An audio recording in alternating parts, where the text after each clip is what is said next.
Bonsoir à chacun et à tous. Merci de nous rejoindre pour ce nouveau numéro de votre émission, le nouveau type de citoyen. Aujourd'hui, nous nous intéressons à la cybercriminalité et à la cybersécurité en République du Bénin. Vous suivrez un commentaire sur image tout à l'heure sur le contenu attribué aux différents tests concernant ces deux domaines-là. Et la rubrique portant sur le patriotisme et le civisme reçoit Maryse Glélé-Araranzo pour parler du plaidoyer pour des campagnes de salubrité publique. La troisième rubrique, participation citoyenne, reçoit Faisal Dango, spécialiste en participation citoyenne. Et si on nettoyait nos rues tous les samedis matins, il sera là pour nous donner les détails. Et en dernière étape, nous allons recevoir Crépin Agossou, expert en changement de mentalité, pour nous présenter sa thématique « Préparons un Bénin meilleur ».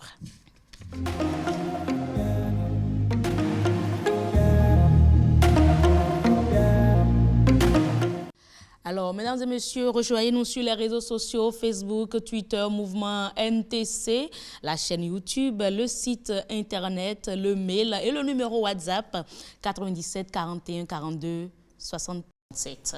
Alors, lorsqu'on s'intéresse à la cybersécurité, à la cybercriminalité, qu'est-ce qu'on y met ?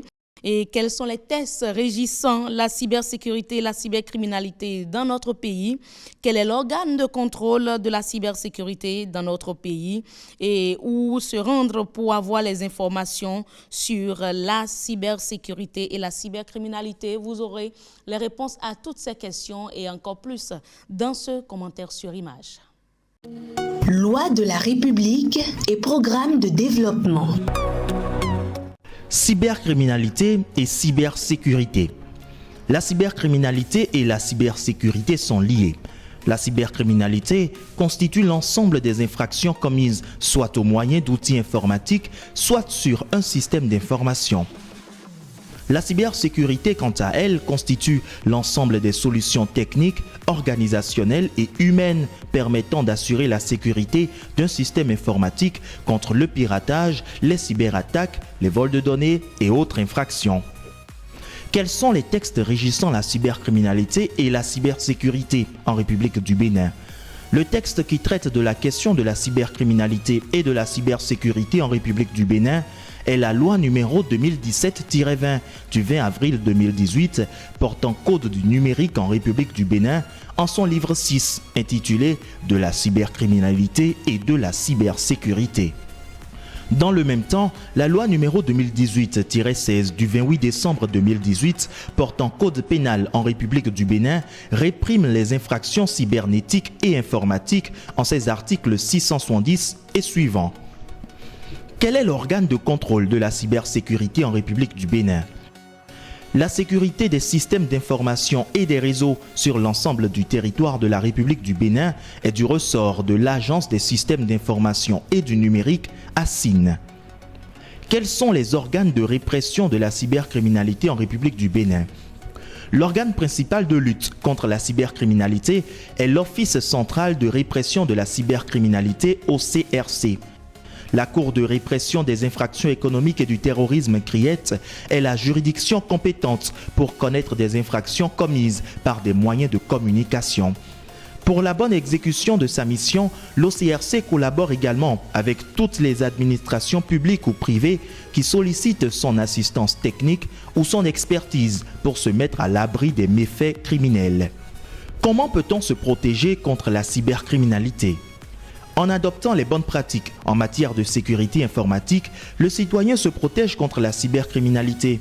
Tout équipement terminal destiné à être connecté à un réseau de communication électronique fait l'objet d'un agrément de l'Autorité de régulation des communications électroniques et de la Poste, ARCEP. Pour assurer la sécurité des usagers et le bon fonctionnement des équipements terminaux et radioélectriques, l'autorité vérifie leur conformité par rapport aux normes autorisées. Par équipements terminaux, il faut entendre les téléphones portables, les smart TV, les ordinateurs portables, les switch routeurs. Pour les citoyens utilisateurs des terminaux, il est possible de se protéger contre la cybercriminalité en adoptant une bonne hygiène numérique. Il peut s'agir d'utiliser les terminaux qui ont été agréés, choisir un mot de passe d'au moins 12 caractères, éviter d'utiliser le même mot de passe pour toutes les plateformes, éviter de se connecter à ses comptes par le biais d'un Wi-Fi public, utiliser des logiciels antivirus et les mettre à jour, toujours se connecter à des sites en HTTPS. Quel est le régime de répression de la cybercriminalité en République du Bénin? Les actes de cybercriminalité sont punis de peines privatives de liberté et ou d'amende qui varient en fonction de leur nature ou de leur gravité. À titre illustratif, l'usurpation d'identité par voie numérique est punie d'une peine d'1 à 5 ans d'emprisonnement et d'une amende de 5 millions à 100 millions de francs CFA. La fraude aux cartes bancaires est quant à elle punie de 5 ans d'emprisonnement et d'une amende de 10 millions de francs CFA. Le tribunal peut prononcer l'interdiction des droits civiques, civils et de famille, ainsi que l'interdiction pour une durée de 5 ans ou plus de l'exercice d'une activité professionnelle ou sociale. Où se procurer les lois qui régissent la cybercriminalité et la cybersécurité en République du Bénin? Le code du numérique et le code pénal sont disponibles en téléchargement libre sur le site officiel du secrétariat du gouvernement sgg.gouv.bj. Ils sont également disponibles dans les différentes librairies de la place. Un nouveau type de citoyen NTC connaît les lois qui régissent la cybercriminalité et la cybersécurité en République du Bénin. Eh bien voilà, merci Rodrigue Babagbeto, Wissam Koudous Nfa et toute l'équipe juridique de l'émission Le Nouveau Type de Citoyen, chapeauté par Frédéric Sodegla. Eh bien voilà, un nouveau type de citoyen connaît les tests régissant la cybercriminalité et la cybersécurité en République du Bénin. Il y a eu assez de communication autour et voilà l'émission NTC qui revient également sur ça. Donc que chacun prenne ses dispositions pour éviter d'être cyberattaqué, si je peux le dire. Nous passons à présent à la rubrique patriotisme et civisme.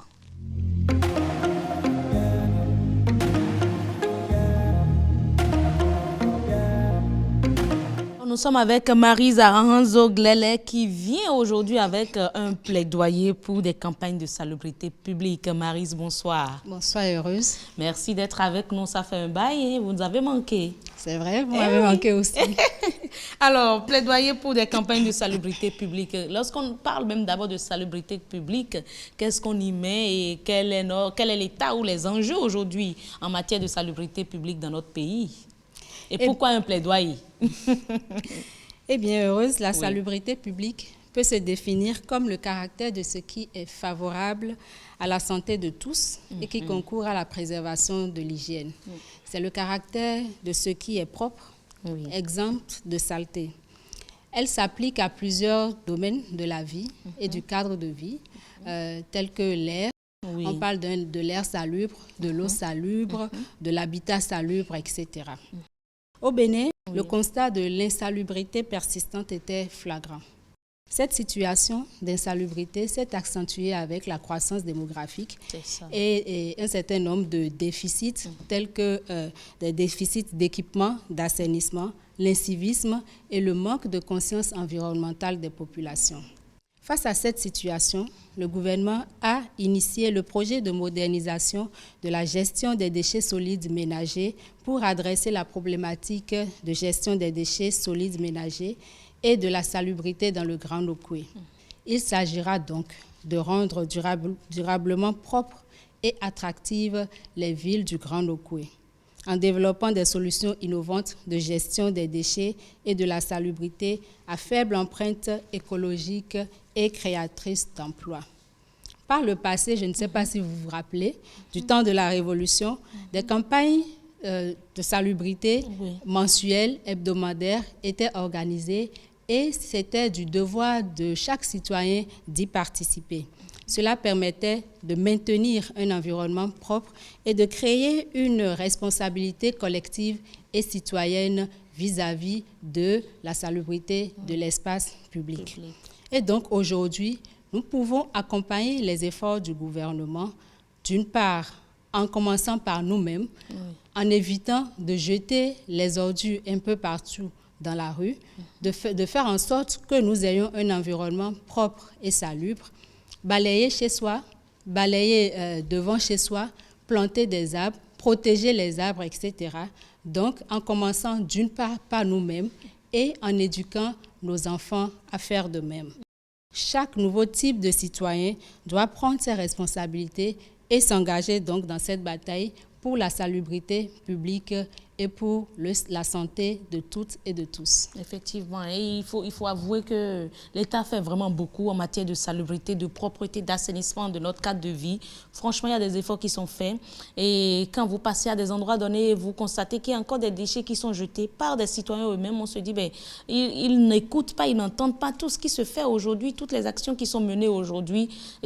C'est vrai que tant qu'il reste à faire, rien n'est encore fait, mais beaucoup de choses se font. Et à nous, aujourd'hui, je crois que la balle est dans notre camp, nous, citoyens. Accompagner les efforts. Accompagner tout ça, vraiment en prenant sur nous-mêmes. Oui. Le simple fait de dire, je ne vais pas uriner dans la rue, je ne vais pas jeter même les ordures un peu partout dans la rue, ça concourt déjà à la salubrité publique. Et comme moi, je le dis souvent, si vous n'êtes pas le premier à jeter un sachet par terre, il n'y aura pas de premier. Si chacun se dit, je ne serai pas le premier à le faire, je pense que ce sera toujours un cadre sain, un cadre propre et nous serons prêts. Tout le monde aujourd'hui est en train de faire des selfies au niveau de l'Amazon et tout, mais si ce n'est pas un cadre très propre, je pense que personne n'oserait le faire. Merci beaucoup, Marie-Zara Ranzo-Glele, pour votre intervention. Mesdames et messieurs, voilà donc, rejoignez-nous sur les réseaux sociaux. Nous sommes invités par Maryse. Elle a fait un plaidoyer aujourd'hui pour des campagnes de salubrité publique.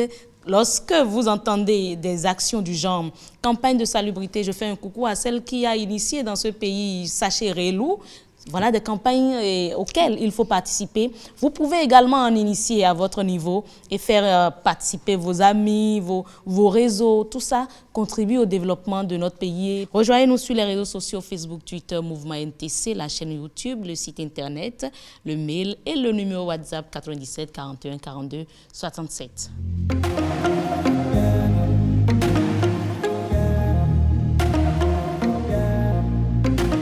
Dans cette rubrique, nous nous intéressons à la participation citoyenne et comme d'habitude, nous tendons le micro aux citoyens qui nous donnent leur avis sur la thématique à aborder. Aujourd'hui, nous leur avons posé 2 questions. La toute première, qui selon eux doit assurer la propreté de nos rues? Selon moi, c'est les citoyens qui peuvent assurer la propreté de nos rues. Ce sont les citoyens qui doivent assurer la propreté de nos rues. Selon moi, la propreté de nos rues doit être assurée par la population elle-même. Nous avons sur le plateau le spécialiste Faisal Dango, le spécialiste en participation citoyenne, pour nous donner l'avis de l'expert. Monsieur Dango, bonsoir. Bonsoir Heureuse, bonsoir chers téléspectateurs. Alors, qui doit assurer la propreté de nos rues? Pour répondre à cette question, il faudra déjà rappeler que le nettoyage des rues est un acte de salubrité de notre espace immédiat. En conséquence, il vise à l'assainissement de notre cadre de vie. Dans ce sens, ce nettoyage incombe à nous tous, que ce soit aussi bien les autorités publiques que le citoyen. D'accord. La loi 2022-04 du 16 février 2022 sur l'hygiène publique en République du Bénin a défini tout son premier chapitre sur la salubrité et l'hygiène dans les voies publiques. D'accord. Et ces différents dispositifs traitent et présentent les rôles que chacun doit jouer. Mais quel est le constat sur le terrain? C'est vrai qu'il est triste de constater que la question de la salubrité publique n'intéresse plus un grand nombre de citoyens. Malgré le travail considérable que fait la SGDS, il faut le reconnaître, nous continuons de voir des devantures et même des rues entières complètement insalubres. Or, nous allons revenir sur les dispositions légales pour rappeler que la loi cadre sur l'environnement et même la Constitution du Bénin accorde le droit aux citoyens à un environnement sain. Ces textes vont même plus loin en disant que le citoyen a le devoir de défendre son environnement. A le devoir de défendre et protéger son environnement.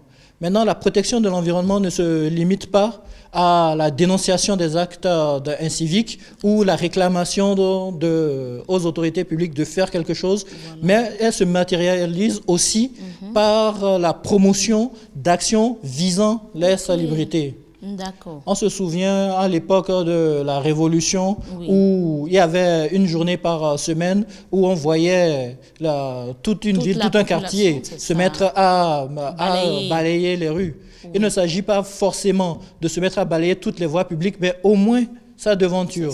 Et avec un effet boule de neige, vous verrez que ma devanture est faite, la devanture de mon voisin, et ainsi de suite. Toute la rue sera salubre. Effectivement. Et la deuxième rubrique, d'ailleurs, c'est consacrée à présenter un plaidoyer pour des campagnes de salubrité publique. Et dans ce sens, nous avons tendu le micro, avant de poursuivre avec vous, nous avons tendu le micro aux citoyens pour savoir déjà si, à leur niveau, ils ont déjà eu à participer, ne serait-ce qu'une fois, à une campagne de salubrité. Voici leur réponse. Plusieurs fois, j'ai eu à participer à la campagne de salubrité organisée par la mairie de Boyko à chaque fin du mois et aussi les séances de salubrité organisées par la coordination YouReport Boyko. Oui, plusieurs fois, j'ai eu à participer aux opérations de salubrité de mon quartier, en l'occurrence celles organisées par l'État. J'ai eu à participer une seule fois aux opérations de salubrité dans mon quartier. Alors, que faire, monsieur le spécialiste, pour régler le problème? Voilà l'avis des citoyens. Certains n'ont d'ailleurs jamais participé à une campagne de salubrité, d'autres si. Oui, on comprend. Oui. Mais ce qu'il faut faire vraiment, c'est toujours garder à l'esprit que la salubrité incombe à nous tous. C'est notre chose commune. Ainsi, il faut éviter de jeter les ordures dans la rue. Ça contribue même à rendre la rue plus propre. Je m'explique. Oui. Si un espace est propre, en ne la salissant pas, vous contribuez à la rendre propre. Il faut avoir le réflexe de jeter les ordures dans les poubelles publiques qui sont mises à disposition par la SGDS. Tout à fait. Et si aussi, pourquoi pas, revenir à ce qui se faisait de bien à l'époque révolutionnaire, prendre une journée en semaine et balayons nos rues. C'est vrai que la période révolutionnaire, quand on en parle, ceux qui l'ont vécu n'ont pas forcément une très bonne image de cette période-là, mais qu'on le veuille ou pas, entre autres actions menées en ce temps, c'est ces séances de salubrité, je dirais. Donc, c'est une action qu'on pourrait ramener aujourd'hui. Oui, en toute chose, il y a de bons côtés et des mauvaises. C'est ça. Et des mauvais côtés plus du moins. La salubrité est un point important qu'il faudrait conserver et ramener. D'accord. D'accord. Merci beaucoup. Alors, pour terminer, votre mot de la fin, des propositions à des citoyens NTC, vous en avez? Et si on balayait nos rues chaque semaine? Ah, ben voilà. Et si on balayait nos rues chaque semaine? Moi, je dirais d'abord, si on balayait nos rues chaque samedi matin, c'est déjà mieux. Commençons par là d'abord, avant d'y consacrer toute une semaine. Merci beaucoup, Faisal Dango, pour votre intervention. Ça portait donc sur la thématique et si on balayait, on nettoyait nos rues chaque samedi matin? On a vu l'utilité aujourd'hui. Rejoignez-nous sur les réseaux sociaux si vous avez initié de telles actions dans votre région, dans votre environnement, dans votre localité. Faites-nous le savoir, envoyez-nous des images, nous allons les relayer ici. Beaucoup le font déjà. Nous aurons, comme on le dit souvent, une émission spéciale consacrée aux actions des citoyens pour le développement de notre nation et nous allons présenter les meilleurs citoyens du Bénin ici sur ce plateau. Faisal, à tout à l'heure. À tout à l'heure. Merci. Mesdames et messieurs, nous poursuivons notre émission Le Nouveau Type de Citoyen.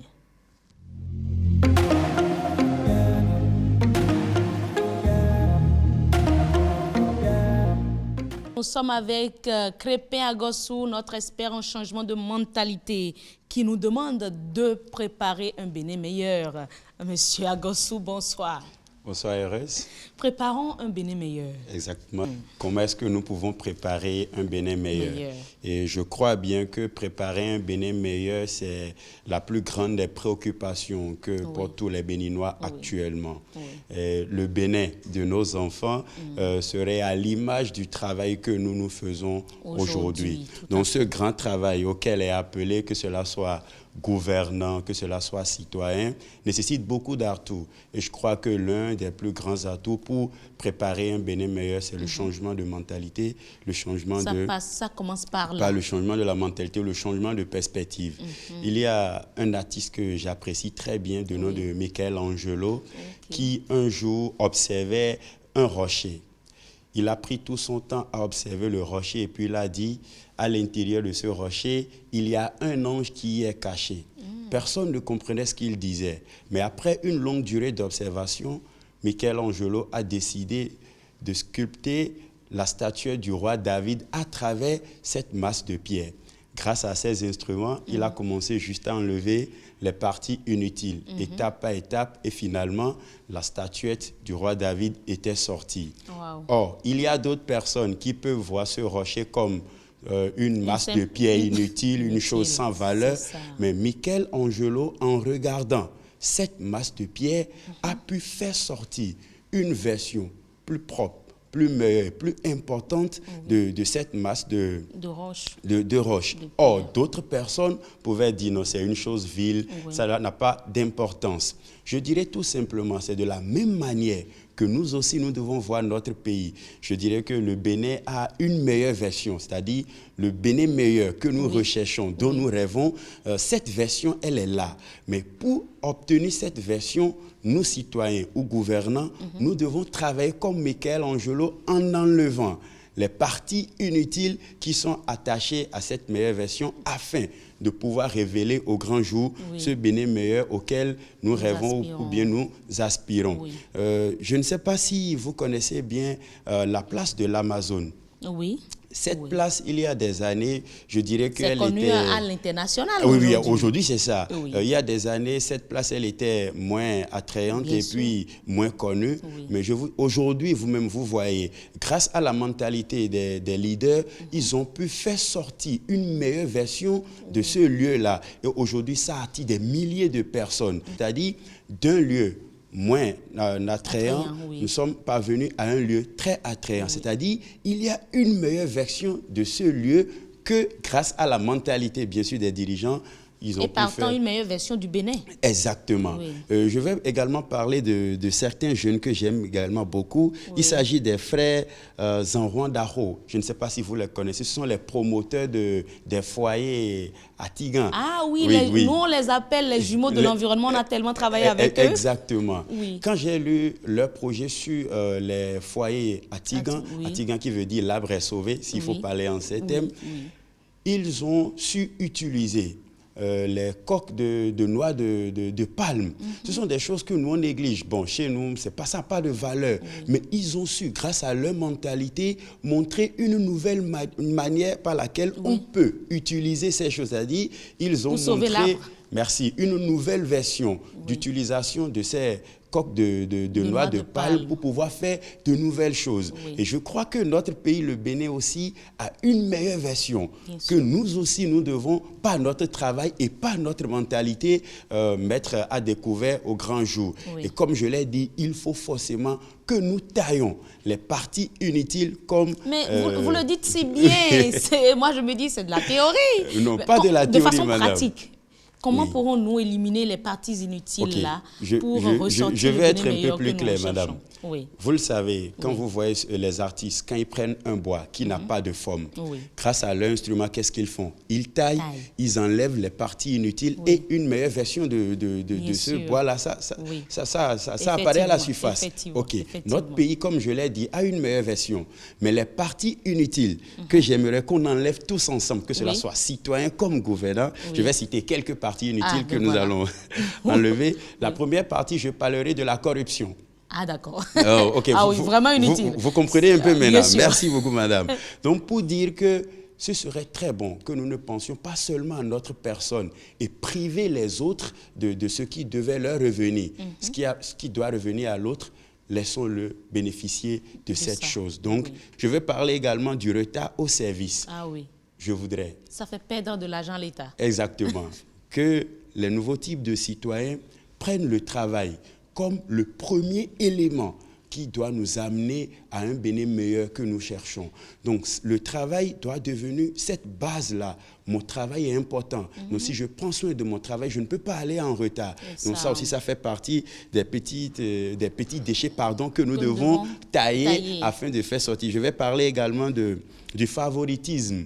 Permettre à ceux qui ont les capacités ou bien ceux qui ont les qualités d'occuper les postes pour que tout soit bien organisé. Donc, le favoritisme est à bannir. Oui, on doit bannir le favoritisme. Plutôt faire la promotion des compétences. Exactement. Et je vais finir par ceci en parlant de vandalisme où j'invite tous les nouveaux types de citoyens à respecter, à protéger et à considérer tout ce qui est infrastructure public comme privé. Oui. Donc, il y a ces petites parties inutiles que nos citoyens, comme gouvernants, nous devons tailler afin de révéler au grand jour le Bénin meilleur auquel nous aspirons. Et je crois que par notre travail, par notre mentalité, comme Michelangelo l'a fait, en taillant les parties inutiles et en présentant la meilleure version de cette pierre, nous aussi, par notre mentalité et notre travail, je crois que nous allons préparer un Bénin meilleur pour les générations à venir. Il faut aujourd'hui saluer ceux-là qui travaillent de façon exemplaire, de façon intègre pour le développement de la nation. Mesdames et messieurs, voilà, taillons les déchets. Évitons, nettoyons notre nation pour faire ressortir le meilleur Bénin que nous recherchons. Et ce sera tout pour votre émission Le Nouveau Type de Citoyen. Nous vous invitons à nous rejoindre sur les réseaux sociaux, Facebook, Twitter. C'est Mouvement NTC.